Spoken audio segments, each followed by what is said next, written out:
So my name's Fred Benenson. Can you hear me all right? No, louder, closer, closer. Is that closer? Hello, hello. Okay, sorry. Okay. So my name's Fred Benenson. I just graduated NYU in May, where I started a free culture club. We'll be talking about free culture, the organization, in a bit. But I'm working for Creative Commons over the summer, and I'm going to be heading back to New York in a bit.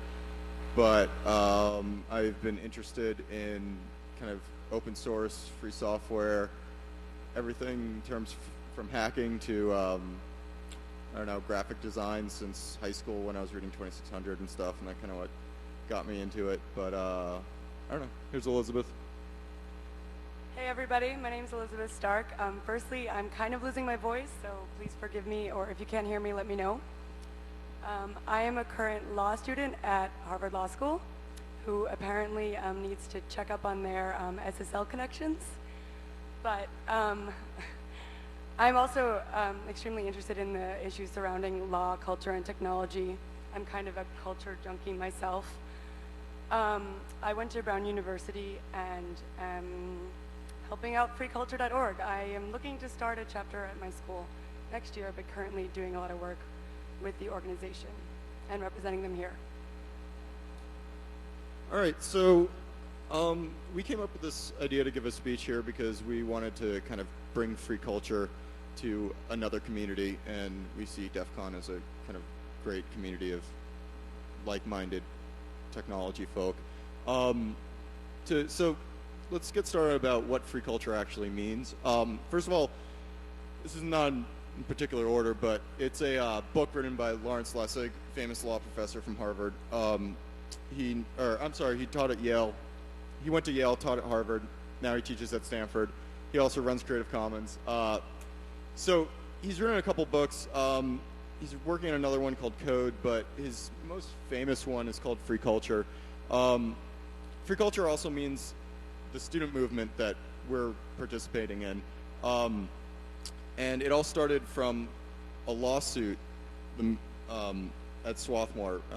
But at first we'd like to clarify, though, we do not claim to be the entire quote-unquote free culture movement. We are one student organization within the movement that is composed of professors, academics, artists, technologists, all different types of people that are interested in the issues relating, say, to copyleft, to free culture, not as in free beer, but more like free trade. And we are a part of that movement. Sometimes we are accused of claiming that we created the movement. No, that's not really the case. We're here representing freeculture.org, which you can see up on the site. If you want more information, kind of dig through there. But hopefully we'll give you some here. I'm going to describe how it kind of came about, what college students were first involved in it, because it's actually kind of an interesting story. I'm going to quote from an article on motherjones.com about two students at Swarthmore College named Luke and Nelson. Here, I'll read from the article. The adventure began in spring 2003 when a hacker broke into Diebold's computer system and under 15,000 internal emails. In them, Diebold employees fret over the voting machine's vulnerability to hackers and their alarming habit of going on the fritz. I need some answers, one employee wrote from Florida regarding the 2000 recount. Quote, Precinct 216 gave Al Gore minus 16,022 votes when it was uploaded. Will somebody please explain this to me so I have the information to give to the auditor instead of standing there looking dumb? That's the text in the memos that were published online. So it was a big deal because these memos kind of exposed a glaring flaw in our voting process, and for all the insanity that went on during the Bush versus Gore election in 2000, it was a really big deal to kind of think that the voting machines were broken. I mean, who knows what could have happened if anybody established anything. So Diebold was responsible for these voting machines that went on the fritz. The memos got left open for the technically minded in an open FTP directory with no password. Enough people downloaded it, started passing around that it became kind of like buzz on the internet. Luke and Nelson at Swarthmore picked up on it because they were familiar with the movement and that kind of thing. They put it on their website. And, so did Derek. Yeah, so did Derek. And everyone was posting on their website. Obviously, Diebold freaks out and starts sending cease and desist letters. And the cease and desist letters were really interesting because they weren't trade secrets cease and desist letters. There are copyright infringement cease and desist letters, which is pretty much claiming that the internal memos from Diebold had original art that they were trying to claim copyright on. And by posting on a website, you're infringing on the copyright. It's a kind of a big difference between copying CDs and publishing memos. But as we know, large content companies they basically would send cease and desist letters to people, even if they don't have a valid copyright argument, because they want to scare people away. And this was pretty much the argument in this situation. These were college kids, other ISPs. When they first sent the letter to Swarthmore, they, I think, immediately took down. Right. Swarthmore freaked out, and, as any university or college would probably freak out, they contacted the students and took it down. And Luke and Nelson kind of, bit their lip and played by their game for a bit, but then realized that they, should stand up for it. So then they posted the memos up on another site. I'm not sure where, but it was a big deal because they were kind of standing up to this big, evil, Republican corporation. And they're just some. We're a nonpartisan group, by the way. Yeah, we're a nonpartisan group, but it was these two kids from a liberal arts university getting threatened by a Republican corporation. It was a fascinating point.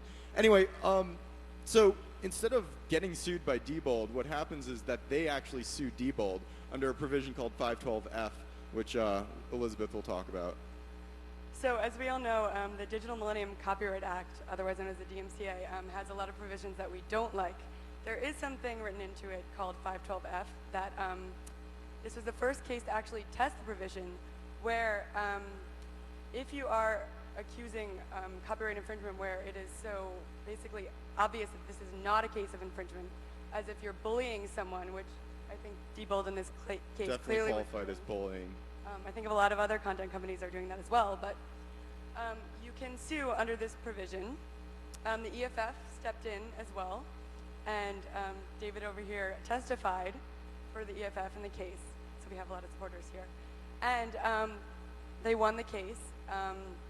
The court basically said this is an obvious fair use, so obvious that they could not have thought that it was an actual copyright infringement. One of the big deals was that the information that was released was actually in the public interest. I mean, it wasn't just some trade secret like, Apple's new design for the Shuffle, which is questionably in the public interest. It was something that actually had to do with, voting and the next president and that kind of thing. So it definitely qualified as fair use. And the good news is they got back attorney's fees and also... Right, they won the lawsuit, got back attorney's fees, and won some money for themselves, I think. So that kind of started it was a sensation at Swarthmore. I mean, it was such a small college, and that these kids were in magazines, New York Times magazine. It was a huge deal. And they realized that there was really a demand for students who are interested in kind of the future of copyright, online, internet technologies and everything, that there was really a demand for like a political movement. So during the Diebold trial, Nelson and Luke had started a group called the Swarthmore Coalition for the Digital Commons. So easy to say. Not so easy to say. But after garnering so much public and national attention, they decided to just rename themselves to freeculture.org and start a national organization. And so that's kind of how like the beginning of the organization worked. Is Nelson and Luke kind of worked hard to kind of get it going at Swarthmore, and then started up an email list and got stuff posted on Slashdot, and that's how I found out about it. I'd been kind of interested. Lessig's blog posted about it. Although one thing I'd like to clarify is as much as we definitely admire the work of Professor Lessig and we have read his books and whatnot, he is not the head of our organization. Some people have accused him of basically rounding up students to be his quote-unquote sheep. That is not what we are. This is pretty far from the truth, and he consistently denies that he has anything to do with kind of our big decision making and that kind of thing. I mean, we named our club after his book. It's an important document as far as we're concerned, but there is a lot of difference between Lawrence Lessig and free culture. So just a minor point, but our goal is to try to make it as student oriented as possible and try to keep our board of directors, when we decide on one, as kind of young and hip and in with the college and university crowd as possible. So and grad school. And grad school. Well, university. So basically, this email list starts going around in the I guess it's the summer of 2004, and I get on it, and I was interested in doing stuff at NYU because I pulled an April Fool's prank that was it was a poster from the RIA saying trade in your MP3s and we'll give you iTunes credits, and it was this really elaborate prank, and we put up posters everywhere, and people really responded to it, and I kind of realized then that students are interested in this. This is the topic that people are talking about and arguing about, and it was actually at the top of all the lawsuits going against college students for file sharing. So I coordinated. I got something started at NYU and kind of went from there. We're now a club at NYU. There's an umbrella organization called freeculture.org, which kind of helps manage everything, and Elizabeth and I are in like the core committee, and we kind of work from there. And then we also have a main discuss list that people kind of post links and argue on and that kind of thing. And I highly encourage you to join it because it's a very interesting list with a lot of kind of up-to-date stuff on it. And we currently have 13 chapters across the country, and firstly, we have countless students from other schools who are interested, who are trying to start up chapters, who participate in the discussions and the meetings that we have. And we also have a lot of international interest, especially from, for example, the UK. I think somebody just started freeculture.org.uk, and they're working on a project out of, I think, where is it? Essex? No. I'm not sure. Okay. And we also have people in South America. As some of you may know, South America is extremely interested in, for example, in Brazil and Argentina, the free software movement and free culture movement. So we have a bunch of people interested from there. So as opposed to explaining kind of our origins, let's get a little bit more specific.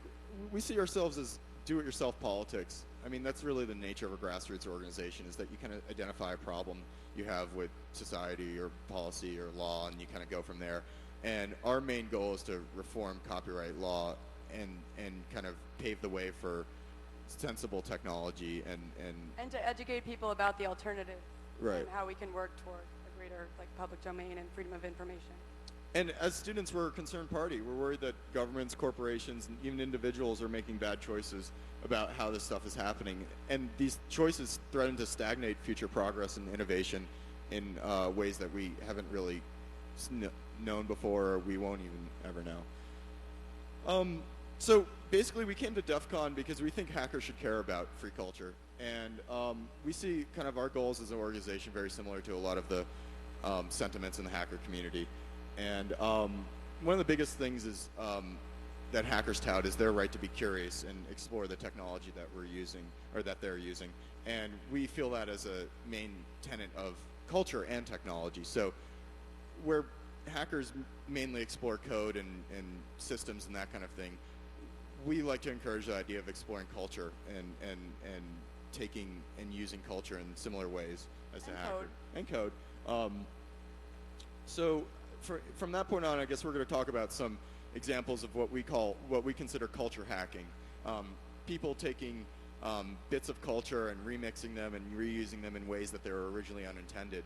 And to that end, we have a lot of kind of media that we're going to show, and kind of entertaining stuff from the history of what we like to call culture hacking. First, I'm going to, bear with me if you guys feel like this is kind of too close to an art history presentation, but hey, I don't think a lot of other people are talking about art history at DEF CON, so here we go. Get ready. Fade in. Oh, yeah. Okay, so some of you may be familiar with this image, some of you may not be. As far as I know, this is one of the first blatant uses of a remix in Western art. And this is by an artist named Marcel Duchamp. This is actually a, oops, I'm sorry. Picasso's getting feisty. Okay, so Marcel Duchamp did this in the early 1900s. He was a prolific artist, dabbling in a lot of different genres, but this was a postcard remake of the Mona Lisa, and it looks huge now, but it's actually incredibly tiny. And he basically drew a mustache on her and wrote LHOOQ at the bottom. And when pronounced phonetically in French, that means she's got a... bon cul. There you go. And when pronounced phonetically, that means she's got a hot ass, right? A nice ass. A nice ass. So this is one of my favorite pieces of work, art, because it ties in so many ideas that were just coming of age in the early 1900s. The idea that art is getting whittled down to postcard size, and this would be something you'd send one of your friends from the Louvre and that kind of thing. But it was Duchamp kind of mocking this and kind of coming up and saying that, well, maybe this is art too. And so, even though he just drew a mustache on her, it became a famous piece of art, and he was widely recognized as being brilliant for this. So, And let's clarify something. When you said this is one of the first remixes in modern art, I think we take the position that almost all art and all culture is derivative in some way or another. I guess I meant it in a literal remix sense, is that this is a sample in its most literal sense. And before this, my personal opinion is that most music remixes itself on a metaphorical level. You're always referencing what Beethoven did or Mozart did and that kind of thing. So anyway, Duchamp did some more cool stuff. This is pushing it a little bit farther. This is a urinal he took from a public metro station, I think, in Paris, and basically wrote R. Mutt on it, which was one of his pseudonames that he released art under, and put it on display. And he got it into a museum or a gallery, I think, and it was a sensation. It blew people's minds in Paris. Like, people were so angry and excited. And how could a urinal be art? Yeah. It was just on the like the tip of everyone's tongue in the art scene in the early 1900s. And I think recently, I can't remember who said it, but this was voted the most influential piece of modern art in the 20th century. And it's a urinal, but it's the idea of appropriating something that's already been created. And Duchamp was one of the first kind of artists to do this. And our position is, what if copyright laws were as strict as they are now back then? I mean, would Duchamp really would have gotten away with this? I mean, obviously the Mona Lisa is in the public domain, but who knows about the manufacturer of the urinal? They probably could have sued him. Next up, I'm not sure. I think the original design of the art, well, that's for another one to debate.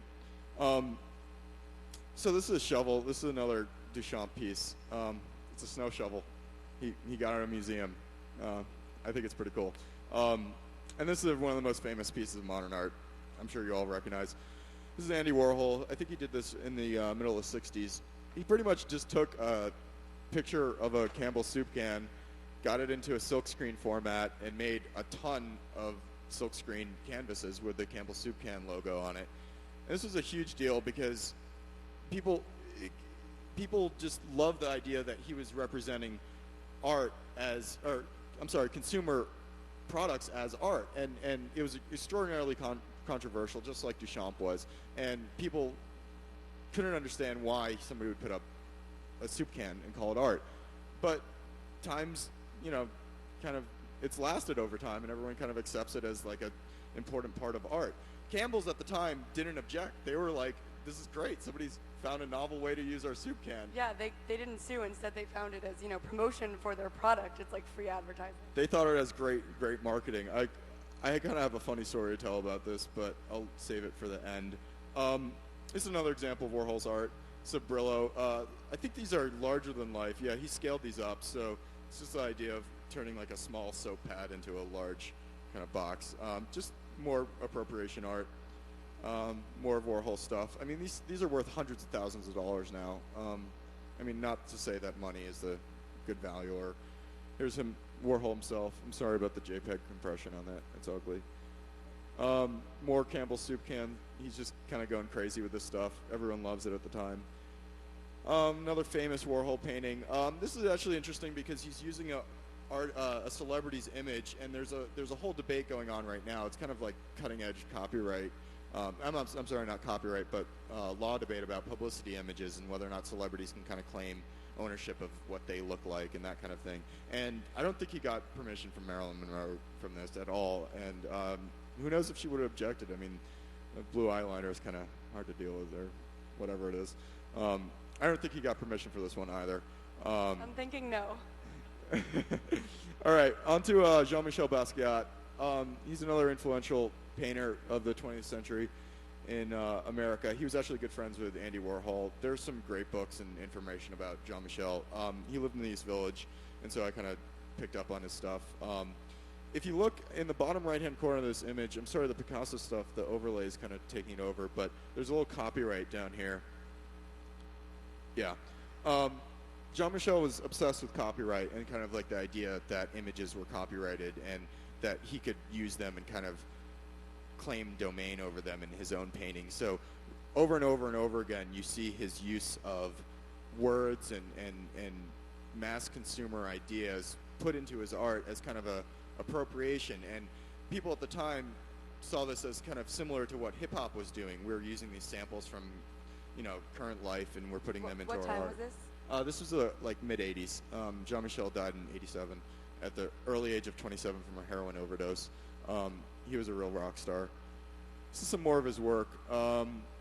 He just basically opened up books and picked out words and put them in there, and he also used images, and he was a prolific graffiti artist in New York City at the time. Here's a picture of him with Warhol. They were really good friends. They both kind of dug on the idea of appropriation. Some more Basquiat. Universal up there is one of my favorite of his. I guess he really loved movies, so I think Universal probably didn't sue him on this or didn't even bother because Even put the trademark notice. Yeah. I mean, his infatuation with trademark and copyright is throughout all of his stuff. Who knows if he would have gotten away with this now. All right, so that's the end of my slideshow. Okay, before I kind of get off the art kick, I'm going to talk about a contemporary artist that's doing similar stuff in New York City named Corey Archangel. Corey does some really cool stuff with Nintendo ROMs. He pretty much reprograms Nintendo ROMs to be art. And he got, one of his pieces was called the Nintendo Clouds, and he got into the Whitney Biennial in like 2002, I believe, and it was pretty much Mario without Mario or anything except for the clouds. And I had a picture of it. Let me see if I can get it. Anyway, it was just like a Nintendo cartridge playing the clouds over and over and over again, and the music was playing, and it was kind of a sensation. That was all you really saw, but it was running from a real Nintendo, and they had this whole setup in the Whitney where there's just a Nintendo thing sitting there. So this is just a great example of kind of contemporary appropriation art, and this pretty much took the New York art scene, well, by certain storm. parts of it, by storm. Yeah. Corey got pretty famous pretty quickly, and recently in February he just launched this. He just showed this new piece of art. It's a 15-minute Mario movie where Mario goes to a rave, and it's a little bit too long to play here, but he pretty much disassembled the entire Mario cartridge, reprogrammed it to himself, used all the sprites however he wanted, wrote new music. It's an incredible use of appropriation art. So I'm going to show it now and hope the music's not too obnoxious for you guys. Oh, that doesn't look good. Okay. So this is the intro. I'm going to fast forward a little bit.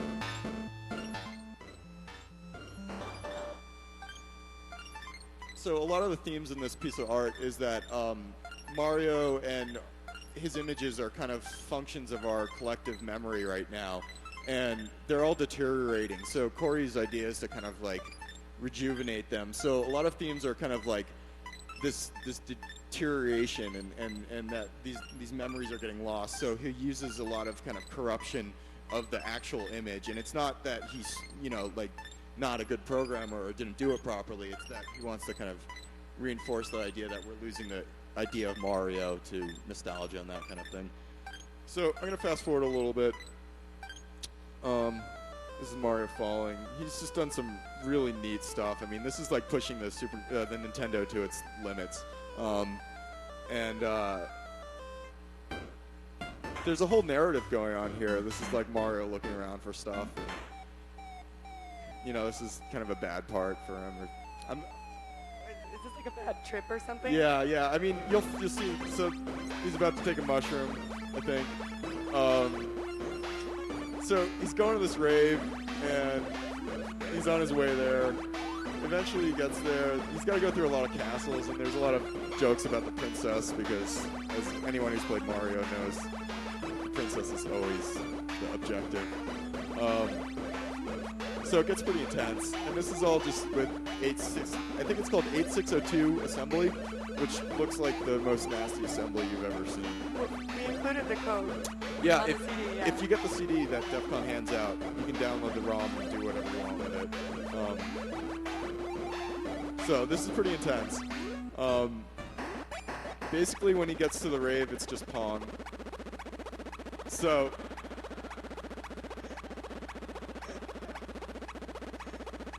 it's kind of a meta video game. Right. It's kind of a rave scene. The original video game, right? So Corey kind of operates in a copyright vacuum. I mean, I've talked to him a lot about this stuff, and I mean, he just kind of wants to make art using Mario and that kind of thing, and it's questionable whether or not Nintendo cares. I mean, as far as I know, there's no official comment from Nintendo. He has not gotten any letters. There are no cease and desist letters in yet. In theory, it could be the Walhar as he is promoting Super Mario Brothers.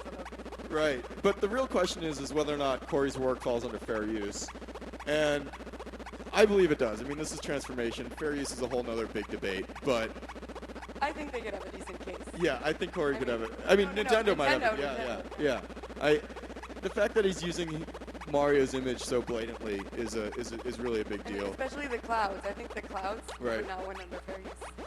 So Corey's done a lot of other really neat hacks with video game cartridges. One of his more abstract ones is hacking a Tetris cartridge so that the internal timer of the Nintendo slows it down, so it's like super slow Tetris, and it takes like 10 minutes to do one line. So you can always win. Yeah.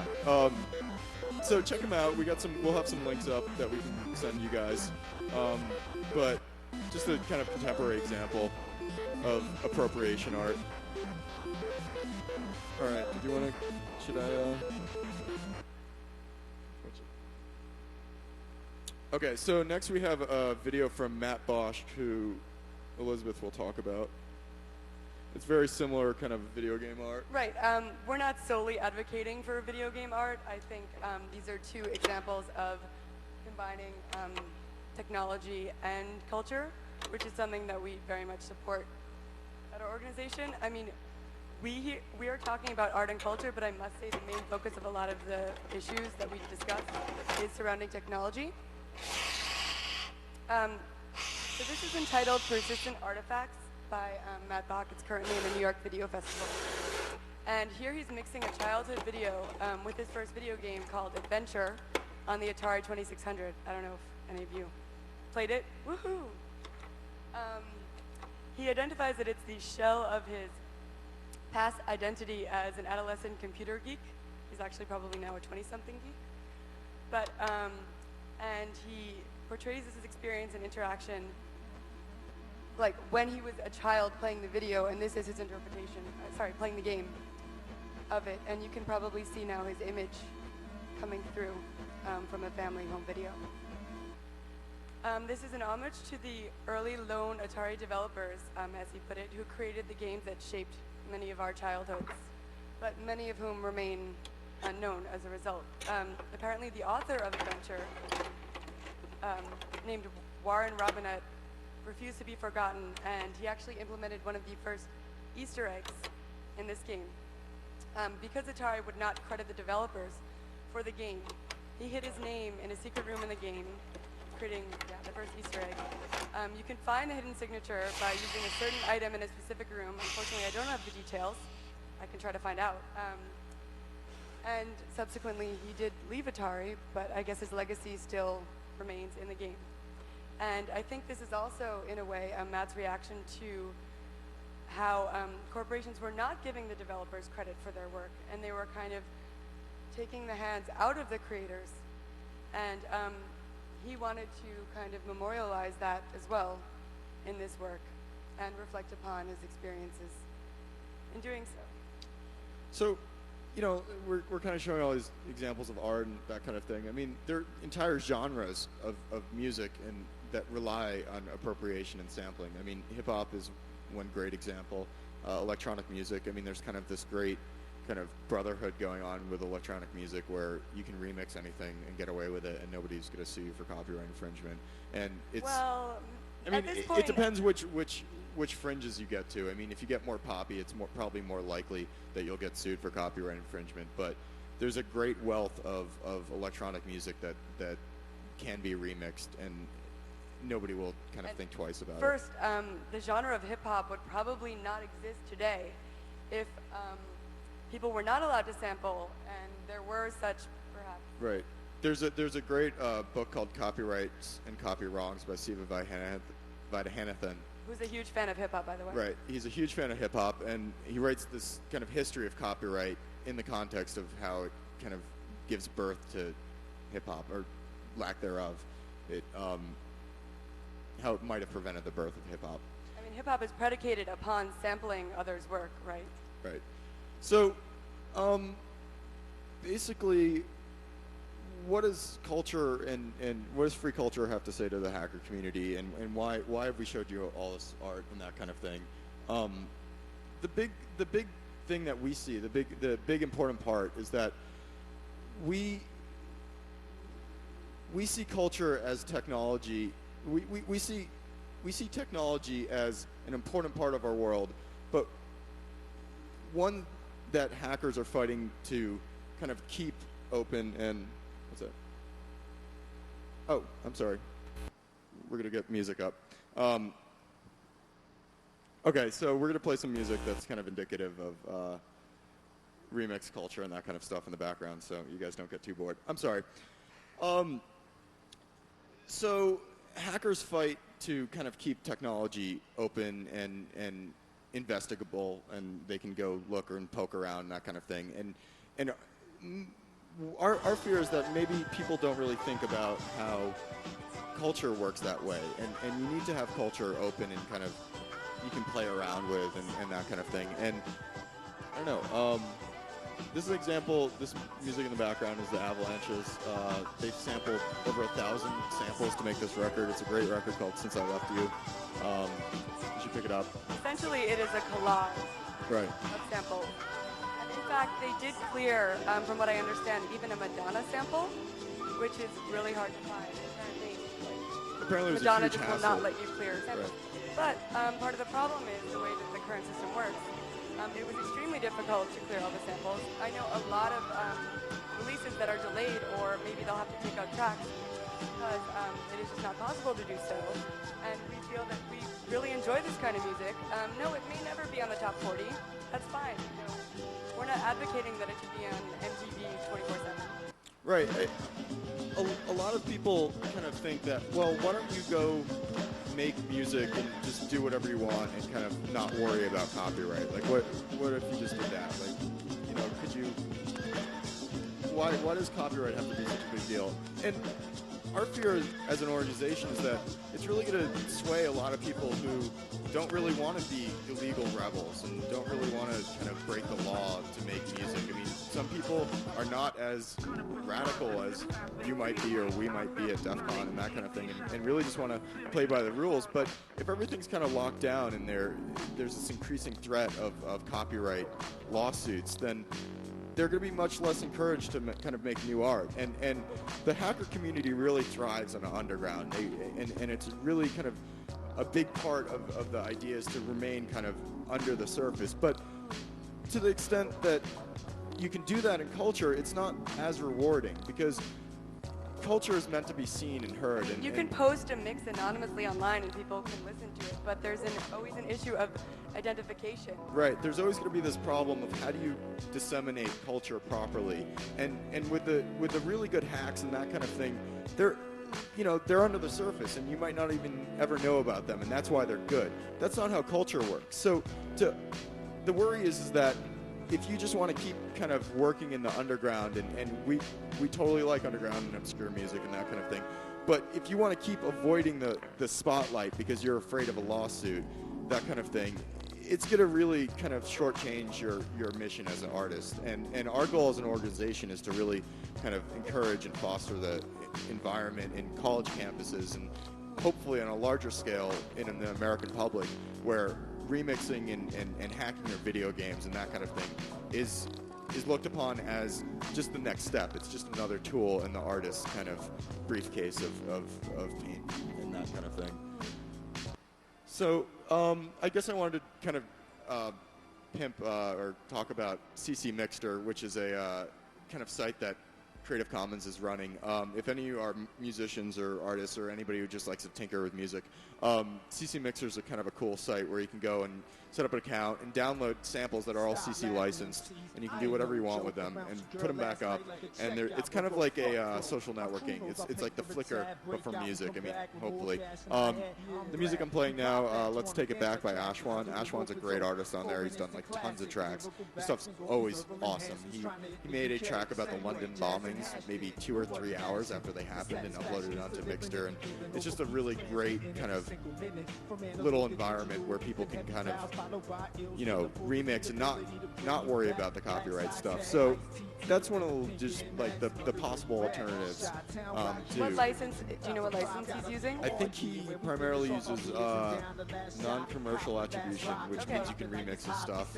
And but in this case, if you're planning on selling his music, if you were here for the last presentation, right, you're probably not allowed okay, right, to sell it. So it's definitely a compromise. But It's a better way because he gets to make awesome music, put it online, have thousands of people, if not hundreds of thousands of people download it every week, and it's kind of the ideal that we want to see happen on college campuses, is that people kind of sidestep these problems with copyright for the sake of creating a pool or participating in a pool of culture that's much more kind of valuable and important because it's less regulated. And a lot of people have said, well, you know, more culture is not necessarily better culture.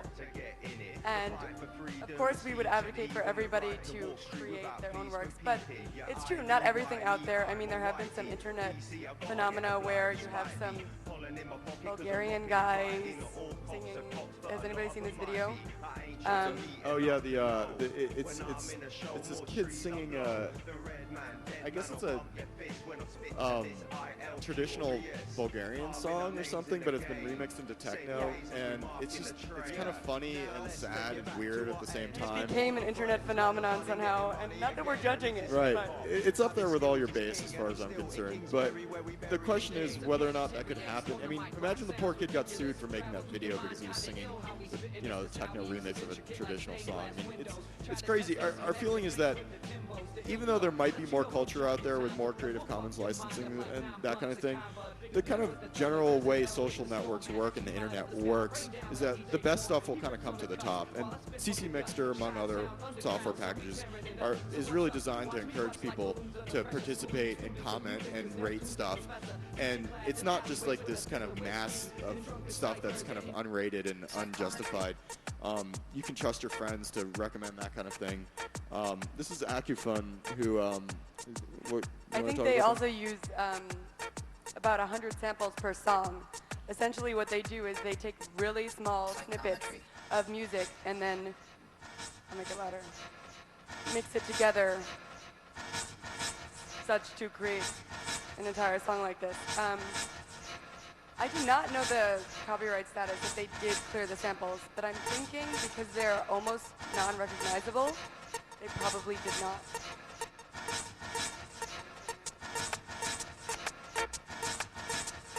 We also have Preview 73,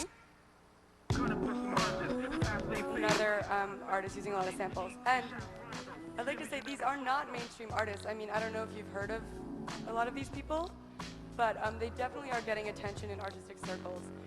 And again, some people have said, well, what if you want all this culture to be mainstream? I mean, isn't the point to be underground? And if you're going to be underground, you can still do things illegally.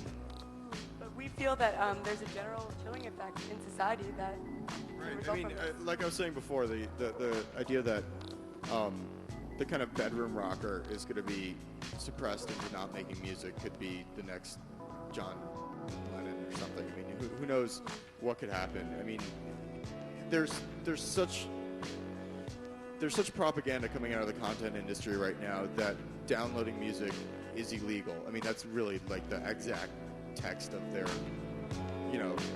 And if you lawsuits. go to CC Mixter, you can download a lot of legal music. As much legal music as you want. I mean, it's endless, the amount of legal music that you can download. So our fear as an organization is that there's going to be this kind of atmosphere of actual fear that you can't listen to music that other people make, and that you can't remix it and you can't reuse it. Just because a corporation kind of has enough money to send out these propaganda campaigns doesn't mean that people shouldn't be kind of doing what their artistic, sentiments would lead them to, And plus, there's a large distinction between what was possible, say, 20, 30 years ago and what is going on now. I mean, a lot of you, I'm sure, made mixtapes when you were younger. Those are physical copies. You can only distribute them to however many people you make that copy for. 64 number is the number of generations that you can make a copy of an audio tape with before it'll be totally unlistenable. But it's totally different on the internet, as a copy is the exact same thing as the original. And some people may only intend to put something up on their site for their friends and family, but as we've seen with this Bulgarian techno guy, I highly doubt he wanted the whole internet to see it. Things can be disseminated very widely and very quickly. So this kind of leads us to the end of our presentation. What do we want from you guys, and what are we kind of talking about? What can you do to help out, that kind of thing? I guess the number one thing is to check out our website, join our email list, start talking to your friends. If you go to college, hey, start a chapter. It's really not that hard. I did it this year. Talk to some administration folk. The people at your school want to see you doing activities and that kind of thing. They really don't think that hard about the politics of your organization. I mean, it depends what university you go to, but more often than not, you could be talking about really radical stuff and just still be calling yourself some organization. They'll give you money. And it's actually a really fun way to meet people and start talking. And the only way we're really going to make a change is if we kind of get enough momentum as an organization ourselves and kind of start doing things. And that's with the help of you guys and your ideas. So I think you did organize several events. Yeah, I mean, I did a couple events. We downloaded movies from the archive.org and had movie screening sessions. That's just one idea. I know the guys at Swarthmore did a whole remix of The Night of the Living Dead, where it was kind of a film festival. They did some really neat stuff with that. I'm planning in the fall to bug my non-graduated friends at NYU to start a Creative Commons kind of art show. I mean, there's lots of stuff you can kind of come up with and Did you bring ideas. Rockstar speakers as well? No, we didn't get a chance to. Some But other chapters have also brought in speakers on topics such as just get panels to your school, get people talking. I mean, there's a kind of a whole great opportunity in college to get political and active, and in the movement, the copyleft movement, and the free culture movement has yet to really totally solidify. So there's a lot of opportunity for people who might not otherwise be involved with progressive ideas and that kind of thing to get involved. And they don't have to say that they wouldn't vote for Bush. I mean, they don't have to say that they'll vote for Kerry. I mean, right now it's just we want more sensible copyright laws, and we want to protect people them. across all party lines can agree on that issue. I mean, I don't think it's solely restricted to one side or another of the political spectrum. One of the really big things that Lawrence Lessig stresses in his book, Free Culture, is that he advocates a common sense approach to copyright. And more often than not, when there's a lawsuit involving a teenager or a college student and copyright, common sense is really kind of thrown to the wayside. And it doesn't really take a political affiliation to realize that a lot of things that are going on with copyright lawsuits are destructive and cruel.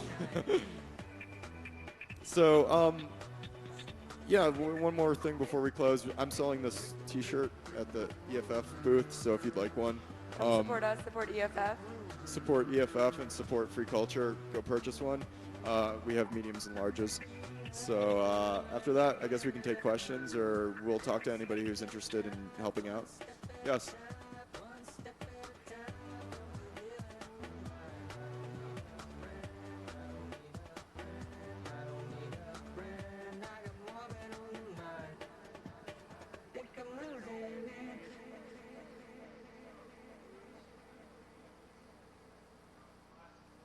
Right.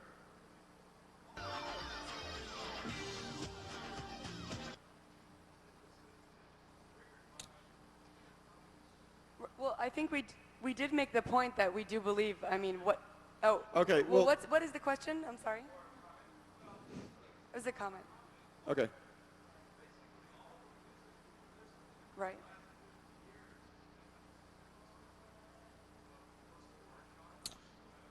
Well, I think Western music. The comment's talking about how. I'm repeating the comment. The idea is that music that we've been listening to the last 50 years is really just a synthesis of a couple kind of big, small paradigms that started off, and not even paradigms, but exact notes and pieces of music. I mean, how many rock songs from the Strokes to the Rolling Stones have the 12-bar blues or some variation thereof inside? Right. And it seems now that we have this great kind of opportunity to... He said it was triggered by electronics and technology. Oh, I'm sorry. I totally... Anyway, we have this great opportunity now to push that even farther and take the technology and make remixes to really extravagant lengths. And the fear, we're afraid that that's going to kind of get clamped down on by a lot of people who kind of are living with the idea that records and CD sales are to the bottom line of culture, and we don't feel that's the case. Actually, could I ask a question? Were you saying that we were underemphasizing this point? Was that the issue?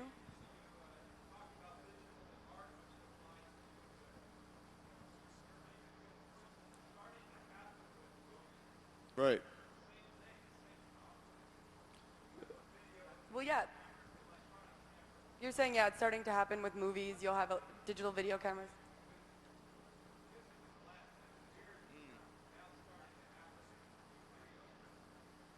The comment was, what is happening with music in the last 50 years is now happening with video. And I think we acknowledge that, and frankly, I don't think our organization would exist or would have existed 20 or 30 years ago, because it is the technology here that has enabled all this production. And now somebody can buy a digital video camera for a couple $100. It's not going to be the best one, but it is enabling creation on a grassroots level. So that is definitely something we are supporting. We're kind of running out of time, so if anybody has any other quick comments or ideas. Yeah, back there. Yeah, we're big fans of Downhill Battle, or at least I am. They've been doing some really great stuff. They're coming out with some really kind of cutting-edge software that's going to let people share media and push the limits of remix culture. And I'm very excited to see what they kind of come out with. So, yeah, check out our website, then check out Downhill Battle. They're friends of ours. We actually have some shirts for sale at the contact EFF us booth. if you want some. Downhill Battle shirts that look kind of like the DEF CON logo, as you can see. She'll model it. Home taping is killing the music industry. Can't even Not the case. It's ironic, yes. Right.